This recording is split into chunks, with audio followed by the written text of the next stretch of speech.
Most of you in the audience, well, I should say maybe many of you in the audience will remember an era when the matter of homosexuality was a hush-hush matter. I remember growing up, hearing about it. We had a man that would hang around our school some, that the students said was homosexual. And he never bothered any of us. He never approached any of us that I was aware of. But anybody who spoke about him only in hush-hush terms and in a quite shameful tone of voice. That's the way it was dealt with in past eras.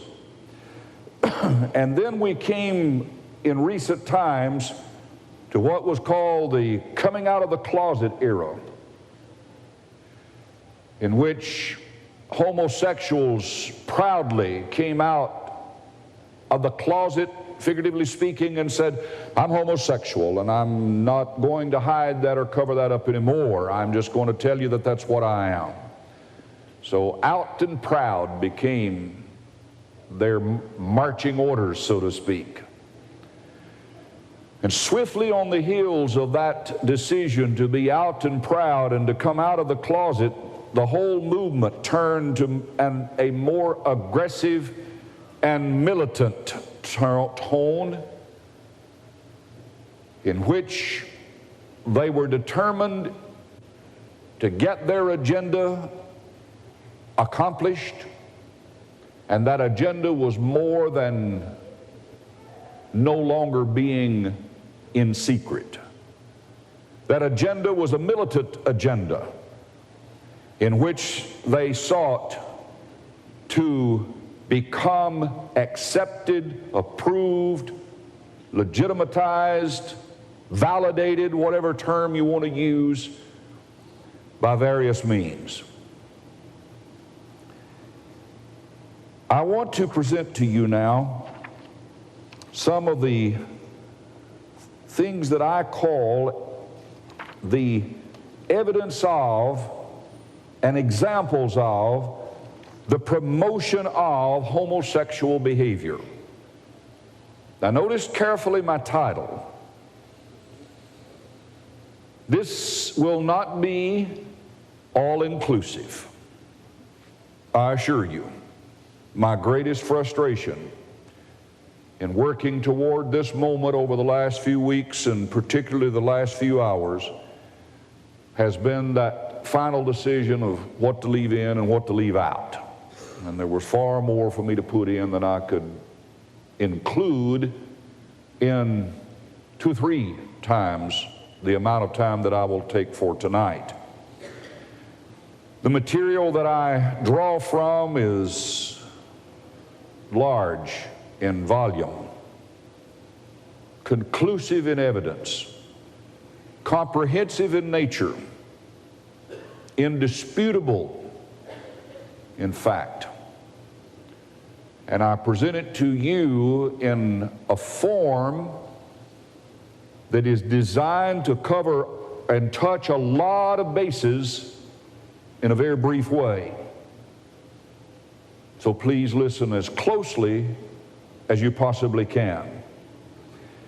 By the promotion of homosexual behavior, I am not only referring to the homosexuals themselves, but to the behavior of and the promotion done by those who are non-homosexuals, as you shall see. I said a moment ago that in recent times this movement has been quite aggressive. One of the things that homosexuals have begun to do to gain public approval and to get their agenda accomplished, and I'll deal more specifically with that agenda in a moment, is to be portrayed as victims. They very seldom talk about what they do in their homosexual behavior. trust me if you do not know, it is so repulsive that you would not even want me to describe publicly the sordid behavior that they engage in. But they know better. They're wiser than to deal with all of that publicly and talk about it openly, because they know it would be so repulsive to most people that it would cause people to turn against them rather than to be sympathetic toward them. And so they attach themselves to those minorities in our society. They identify themselves as being like one of those minorities in our society that is discriminated against. I have here a copy of a paper. This is a copy of one page out of the Lambda Report, a paper that comes out of California that is designed to expose all of the homosexual agenda and their militancy. And in the issue that came out in the spring of '96, the last issue next to the last issue I've received summer reports since then. But on page 13, there was a printed copy of an ad placed by a gay group appearing in Bay Windows, which is a homosexual newspaper in Boston. And the headline in that little paper was, "Homophobia and anti-Semitism are part of the same disease." And they portray themselves in the article as being on the level of Holocaust victims. If I were the descendant of a Holocaust victim, that would enrage me. To imply that such inhuman behavior as was perpetrated upon the Holocaust victims is the equivalent of someone being a homosexual and being an outcast of society, as they would call it. They place themselves on the same level as the civil rights people, the blacks, in their fight for civil rights in the '60s, saying that they're going through the same kind of persecution today. And if I were a black person, I'd be enraged to be cast into the same category. The uncivil manner in which so many blacks were treated in days gone by has no comparison whatsoever to being a homosexual. But this is one of the ways that they're successful in arousing public sympathy, because if you talk to the public about being a victim, see how volatile that word is within itself, and if you're being discriminated against, if you're a minority, a member of a minority, that arouses public sympathy. And it causes many who are not homosexual to be sympathetic toward those who are. They are aggressive by seeking approval through well-known people. It's staggering to read some of the literature that has been published in recent months in which being homosexual has been lauded as being okay simply on the basis of, look at this long list of people out of history who were homosexual. No proof is offered. They're dead and gone. We have no way of verifying it. But they sure want to categorize these people as being homosexual.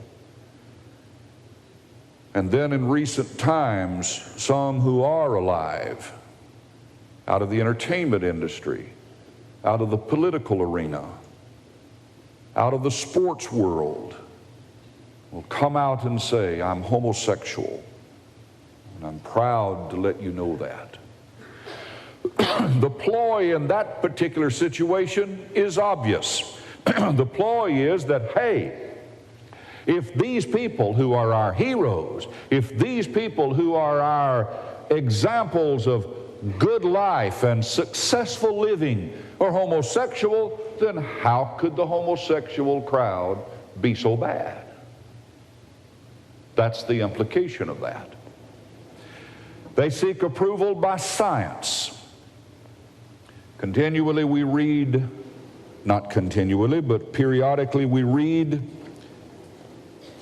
reports of scientists who have allegedly come up with genetic proof, or proof from geneticism, that homosexuals are the way they are because they're born that way. There's always a hole, there's always a leak in that scientific proof, as evidenced in this one.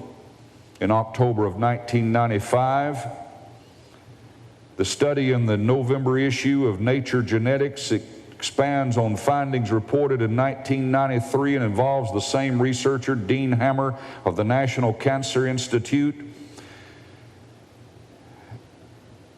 And the opening paragraph says the case for a genetic role in male homosexuality gets some support from a new study. But then as you read on, the very author of the article himself says that this matter remains a long, long way from identifying a specific gay gene or test for homosexuality. He himself admits that. Now, the frightening, the scary, and the sad thing about this is that most people do not read entire articles. They generally read the first paragraph or maybe a second or third, but in that part, the truth is not told. And this is the man who in his first study looked at 40 pairs of gay brothers. He found the key X region, that is the X chromosomes. Women have 2 X chromosomes and men have an X and a Y. And when he studied these 40 pairs of gay brothers, he found the key X region matched in the 40 pair. It was matched in 33 pairs. In the new study, he found matches in 22 out of 32 gay pairs. And that allegedly proved that it was something that they were born with. Well, excuse me, I must disagree, for if it is genetic, and he studied 40 gay brothers, that key X region ought to match in all 40 cases. And if he studied then in the next one 32 gay pairs, it ought to match in all 32. It's not conclusive at all. And I simply point that out to you by way of a fact, but back to the practicality of the matter. And the point that I'm making now is that what the gay community seeks to do is gain approval by this means. That if there is an article or if there is proof from a scientific laboratory or some research or some study that's been done by a reputable person that says they're born that way, then they're able to say, hey, you can't condemn us because we're born that way. We don't have a choice over it. I quickly, and then again, this is one of those little snippets that I have to put in here, just simply tell you that there are also a lot of them being converted from homosexual behavior to heterosexual behavior through well-designed programs at a highly successful rate, too. It's not something to which a person is born, and I'll get to the scriptural proof of that in just a few minutes. They also are very aggressive by seeking to be legitimatized by the making of laws. For an example, there can be no discrimination in housing. If you have a piece of rental property, you cannot exclude the homosexual from renting your house by law. And out in Colorado just a few years ago, I think it was in 1990, they made a law that said that it could be lawful for you to refuse housing to someone on the basis of sexual orientation. But that was taken to the Supreme Court, and just a few months ago the Supreme Court struck that law down. Now, when they get that law in place, whether it be on housing or medical coverage or whatever, including the adoption of children, and there are some states now who say that sexual orientation is not a reason to exclude someone from adopting a child, so 2 men can adopt a child or 2 women can adopt a child. And when you get that kind of legalization of it, then you have legitimization of it. It's legitimatized, saying it's okay, it's all right, it's good, because it's on the books, it's in the law. And so that validates them, and as they get that validation, then they get growth. This is how they grow. Remember, stating the obvious, they cannot reproduce themselves. So the only way they grow and perpetuate themselves is by recruitment. And oh, they do plenty of that too. It was in 1994 that a group of lesbians came onto the grounds of an elementary school and passed out to ages 6 through 9 candy and pro-homosexual literature, and they all wore t-shirts saying, "We recruit."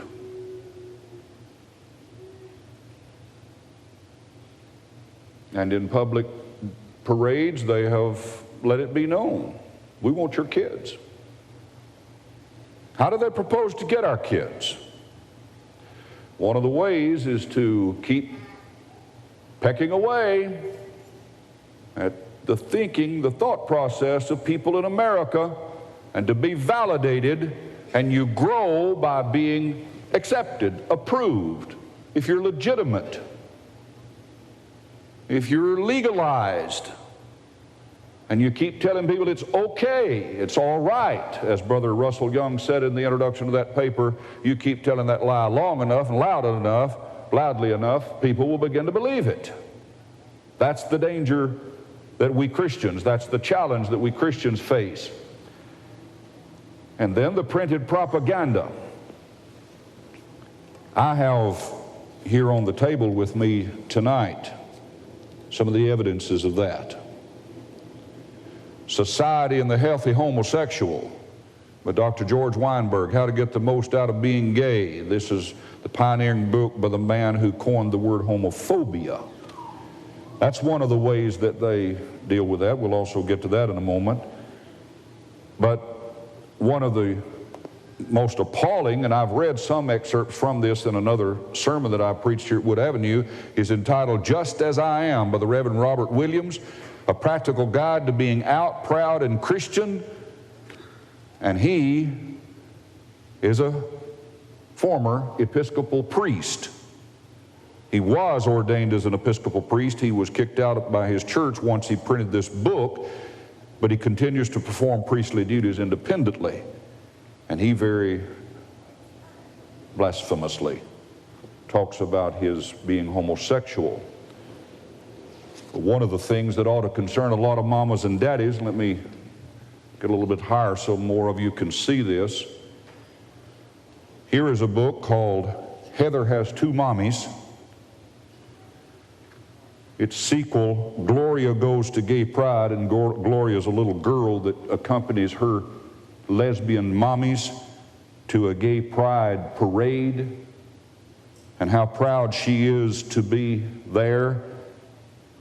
And along the way of that parade, there are all sorts of non-homosexual people showing their approval. And then the sequel came, Daddy's Roommate. showing a young boy whose daddy was divorced from his wife or from the boy's mother, but now has a new roommate, a male.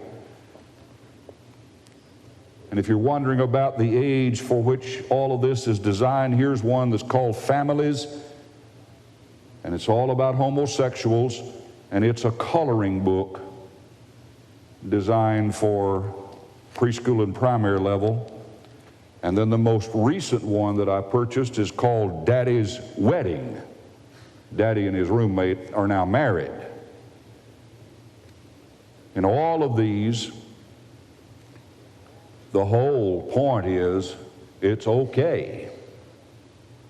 And it gets its stamp of approval from people in the community who are recognized by all people as being okay. And when they place their stamp of approval upon it, that then means it's okay for everybody else. For an example, at the wedding, the worst thing that happens, the only negative thing in the whole book about this homosexual wedding, and the wedding was performed by a female preacher, but the worst thing, the only negative thing in it was the dog got into the wedding cake. Everything else is positive and affirmative. Where did I get these? Anderson's, downtown. Now, they were out of a couple of them, had to order a couple of them for me. But I've seen them in other bookstores. Anderson's is not the only one now. Don't start targeting them. They simply keep in stock that which is asked for. Those are designed for children. Those are not for adults. And the whole point is that they're after people in America to say, through little children's books, through coloring books, through books that are done by the priests and so on, and by doctors, that it's all okay. And they keep saying it loud enough, long enough, and you know what happens. If you dare object and oppose them, you're called homophobic. You're called bigoted. Just dare oppose them. And these are the cries that they give. Why? Because once again, this identifies them with being victims. You're homophobic. You're afraid. You're bigoted. You're narrow-minded.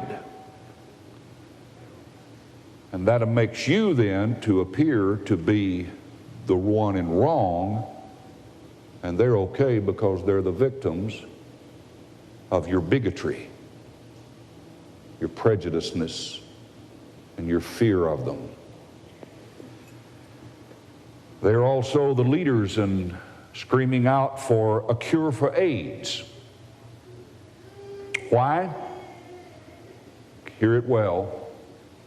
Because the overwhelming majority of AIDS patients contracted the AIDS virus by homosexual behavior. Well, they'll play up the fact that it can happen to a lot of people, and that's true. You can get it by intravenous means, blood transfusions. Drug addicts can contract it that way by sharing needles, but many of those are in the homosexual community. But the fact is that the most common way to contract the AIDS virus is by homosexual behavior. Therefore, they are compelled to yell for a cure for AIDS because they have no plans, no intention of giving up their homosexual practices. And last night, I saw a portion of a newscast on CNN, and I did not get the first of it, so I don't even know in what city this took place. but in one of our major cities, they were doing a demonstration and they were lying down in the streets refusing to be removed, or to remove themselves from the streets, and had to be removed by the police to call attention to this.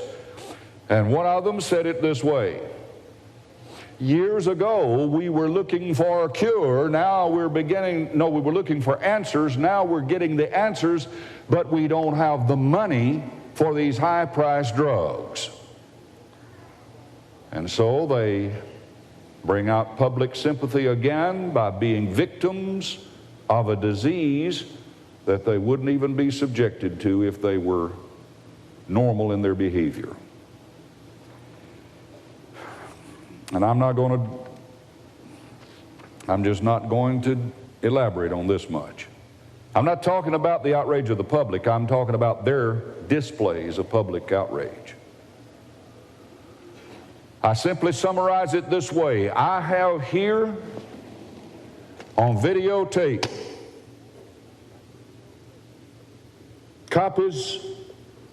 videotape copies of their public displays, parading in streets, partially nude and in some cases totally nude, simulating all types of sordid sexual acts, shouting all kinds of crude obscenities to the public, even the policemen, and the policemen were told, leave them alone, let them go.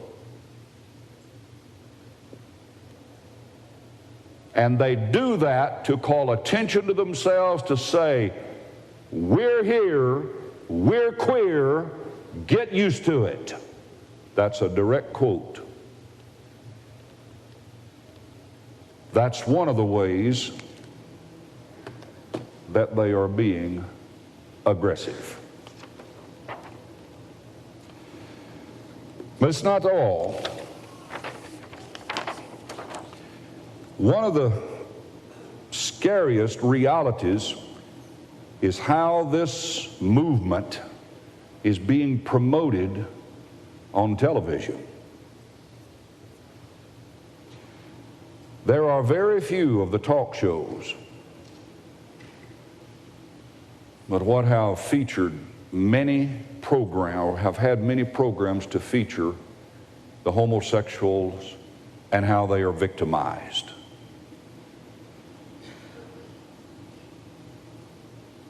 I don't know what and how much of television you watch. I'm just going to stick my neck out a little bit and say, if you have more than, we'll say, 3 favorite shows, comedy or drama, then you have an occasional homosexual character on that show or an ongoing, reoccurring homosexual role.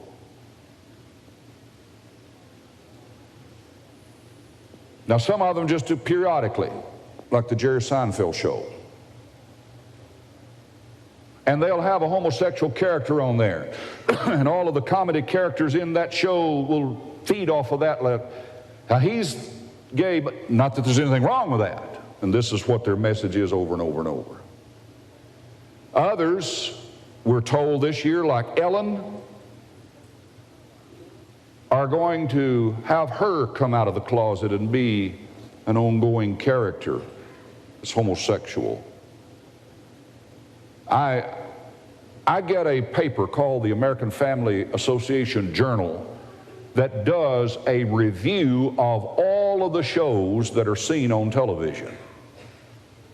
And so I'm not shooting in the dark when I tell you that most of them, either with one or 2 episodes per season or with a reoccurring character, reappearing character, have a homosexual promotion.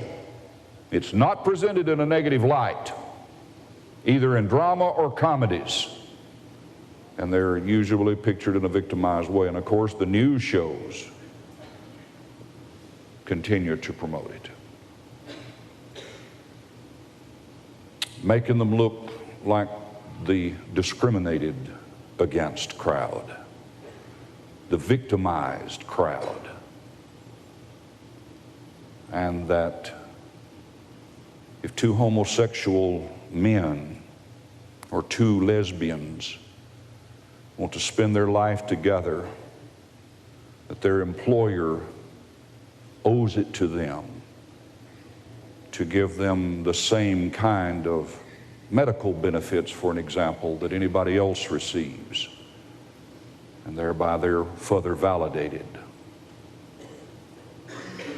and made to appear legitimate. I'm disappointed that I have to give you this next one, but one of the ways that they've been promoted in the greatest way has been by our president. He has deeply disappointed me in the way he has done this. One of these 3 videotapes that I have contains footage in January of 1992, right after he had been elected and he was being sworn into office. And on the night of the swearing into office, there is the traditional inaugural ball. But in Washington, D.C. that night, there was not only the traditional inaugural ball, there was the first official gay and lesbian inaugural ball. I've watched it numbers of times. I couldn't believe my ears the first time or two. I just kept looking.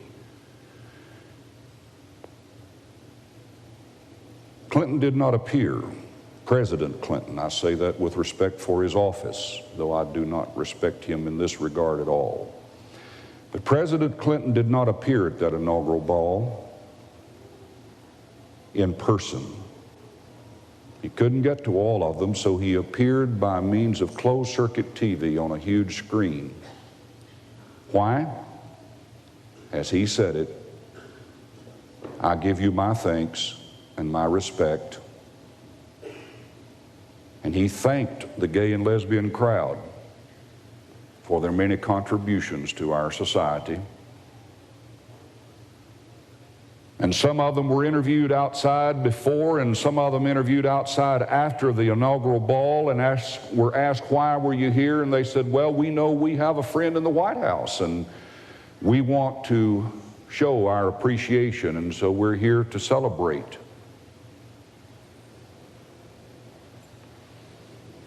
And following following that,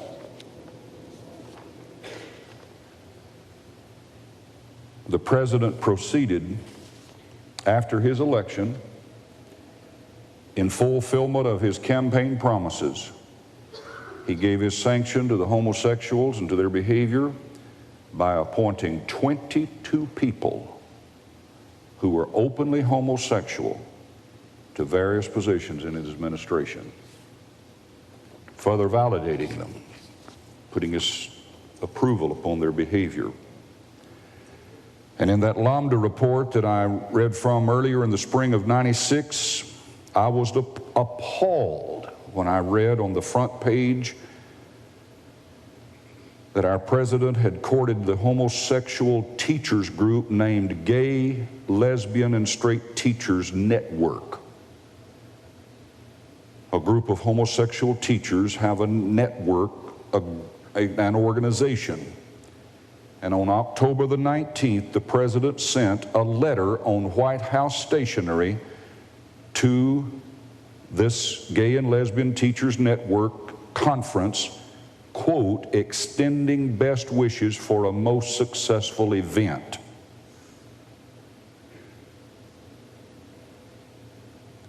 He has, if you do not know it, you need to know that he has a woman by the name of Marcia Scott, who is the first ever presidential liaison to the homosexuals.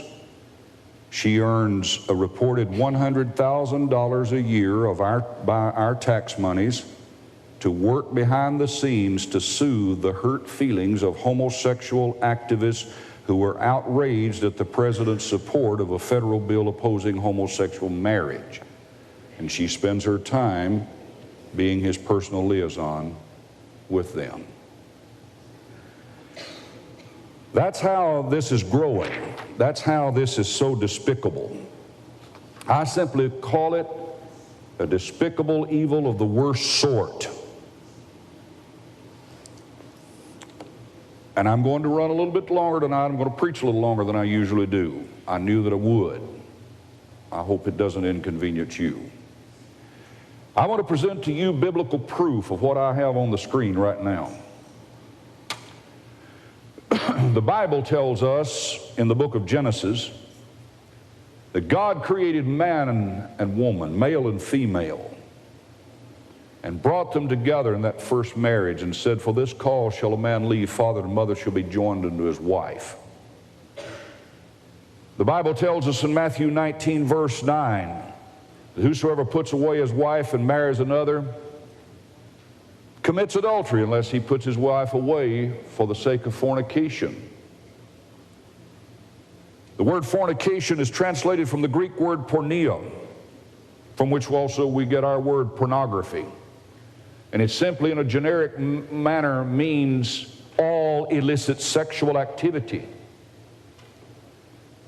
And when you look at those scriptures in Genesis 1:17, Genesis 1:24, Matthew 19 and 9, etc., you learn, first of all, that God's plan is that sex is a part of our human activity, our human experience. We're made sexual creatures by the Lord.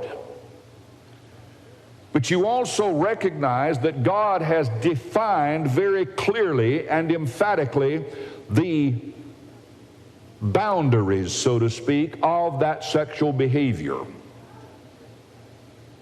First of all, it is to be in marriage alone. Premarital sex, extramarital sex is illicit. It is porneia, it is fornication.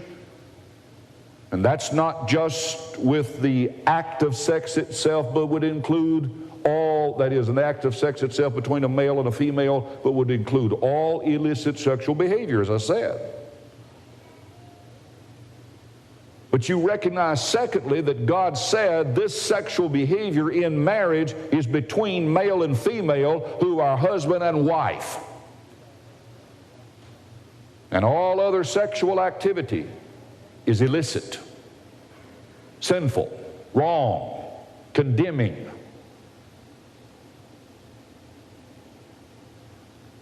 Whether the homosexuals will agree or not. And God was very explicit when he gave the law to Moses in the book of Leviticus, two places in chapter 18 verse 22 and chapter 20 verse 13, when he simply commanded that a man shall not lie with a man, and a woman shall not lie with a woman. And the penalty for violation of that law was severe death. That's how explicit God has been about the matter. And I want you to open your Bibles with me to the book of Romans chapter 1. Romans chapter 1, and I want you to read with me verses 22 through 27. And I'm going to read from the New King James Version.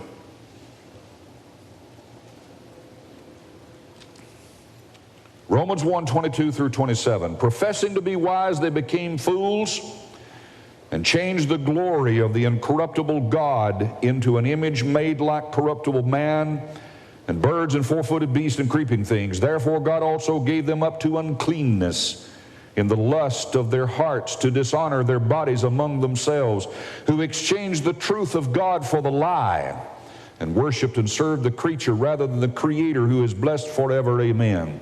For this reason God gave them up to vile passions. Notice the word vile, modifying and describing the type of passions. For even their women exchanged the natural use for what is against nature. Likewise also the men, leaving the natural use of the woman, burned in their lust for one another, men with men, committing what is shameful, and receiving in themselves the penalty of their error which was due. And even as they did not like to retain God in their knowledge, God gave them over to a debased mind to do those things which are not fitting, being filled with all unrighteousness, sexual immorality, wickedness, covetousness, maliciousness, full of envy, murder, strife, deceit, evil-mindedness. They are inventors of evil things, disobedient to parents, undiscerning, untrustworthy, unloving, unforgiving, unmerciful, who knowing the righteous judgment of God, that those who practice such things are worthy of death, not only do the same, but also approve of those who practice them. Paul said they left the natural use of the woman and burned in their lust to one another, men with men. I had a homosexual to say to me, "But preacher, who's to say what's natural and what's not?" I said, "God. He's the one who made us, and He's the one who made us sexual, and He said that's unnatural."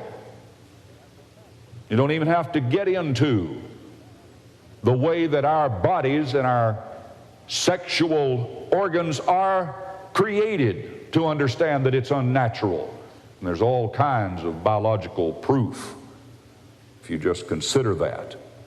But the biblical statement is enough that it's unnatural. It's not the way God made us. And in that scripture that Brother Burgess read earlier in 1 Corinthians chapter 6, verses 9 through 11, the Apostle Paul said, "Don't you understand that those who engage in homosexuality and sodomy are not going to heaven?" How could God make that any plainer? They're not going to heaven. I don't care if it's your brother, your sister, in the flesh or in the Lord. It doesn't matter who it is. That person who practices homosexuality, who behaves in homosexual way, is not going to heaven. Now, it's forgivable and it's get-overable. And that scripture that he read in 1 Corinthians 6 is an example of that fact. For he said, "Such were some of you.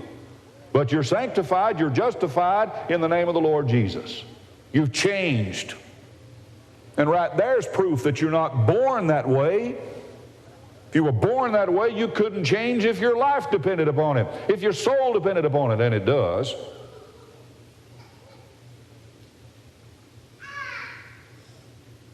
But you change when you realize that it's wrong and you want to do what's right. "Well, I can't help the way I feel." You may not be able to avoid all the temptations and all of the feelings, but you do with a homosexual temptation what a heterosexual does with a heterosexual temptation. You resist it.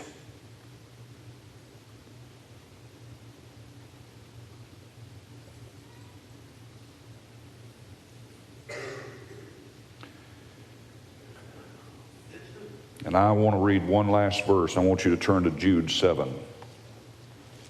Jude chapter 7. If I were a homosexual, this would strike great fear into my heart. Now look at verse 5. Jude, verse 5. "But I want to remind you, though you once knew this, that the Lord, having saved the people out of the land of Egypt, afterward destroyed those who did not believe. And the angels who did not keep their proper domain, but left their own habitation, He has reserved in everlasting chains under darkness for the judgment of the great day. As Sodom and Gomorrah and the cities around them, in a similar manner to these, having given themselves over to sexual immorality and gone after strange flesh, are set